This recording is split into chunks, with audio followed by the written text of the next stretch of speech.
Welcome to our presentation of Act 4, Scene 2 from Shakespeare's Macbeth, in which Macduff's son is murdered by the murderer Macbeth hired. This scene is significant because it brutally evidences how evil Macbeth has become. Before, Macbeth had a reason for murdering the people he murdered, but he had no reason to have the son murdered. This scene truly exemplifies Macbeth's shift from an ambitious noble to an insane tyrant. Now, let's introduce the characters.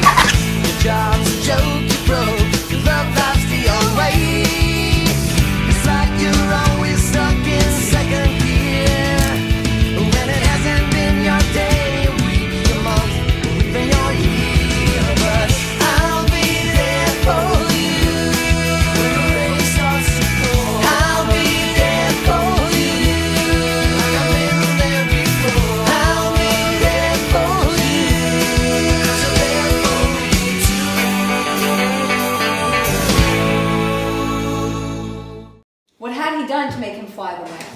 You must have patience, madam. He had none.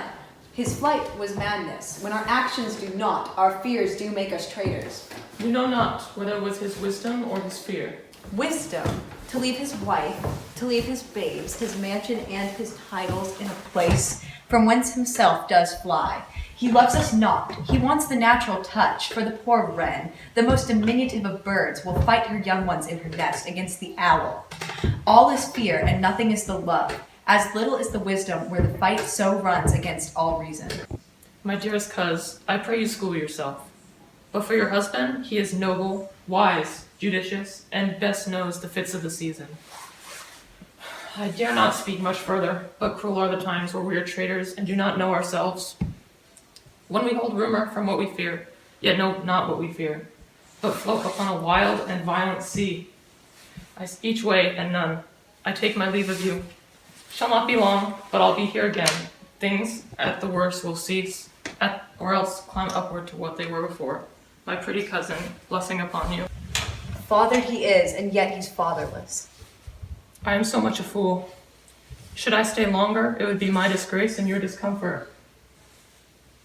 I take my leave at once.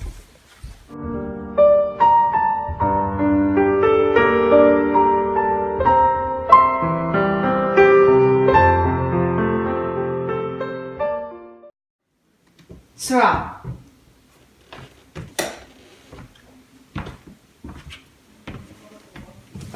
your father's dead. And what will you do now? How will you live?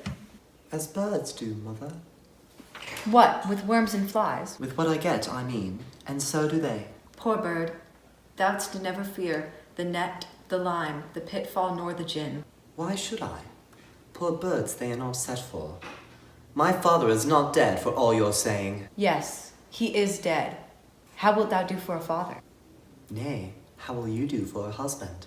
Why, I can buy me 20 at the market. Then you'll buy him to sell again. Thou speakest with all thy wit, and yet of faith with wit enough for thee. Was my father a traitor, mother? Aye, that he was.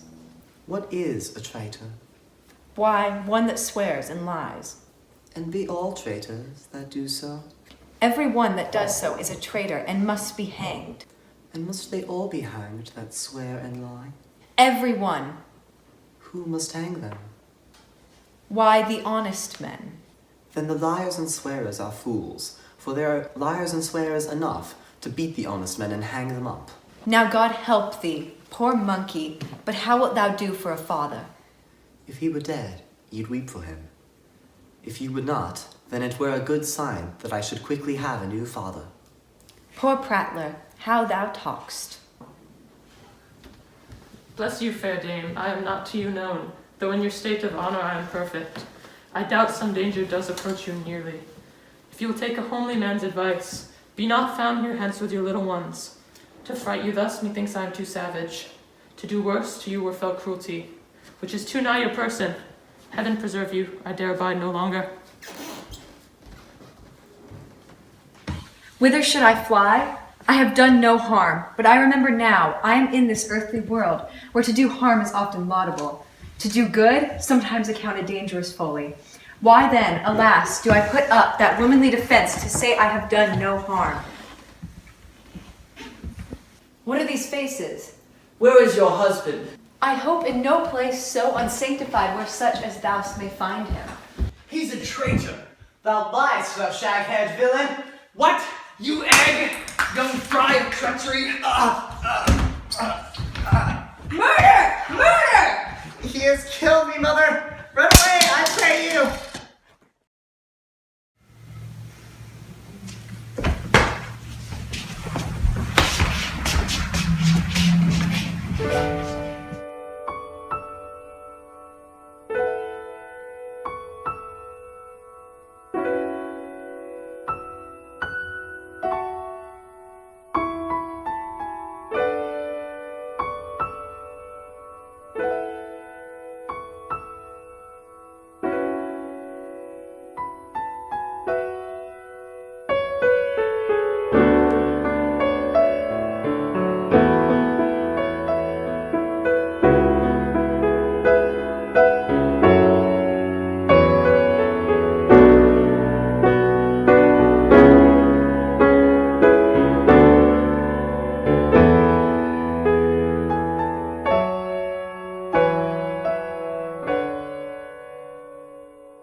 So, you have any past experience, any acting abilities you want to tell me about? Anything? Anything I might have seen you in, particularly? Oh wow. That's impressive. You're in.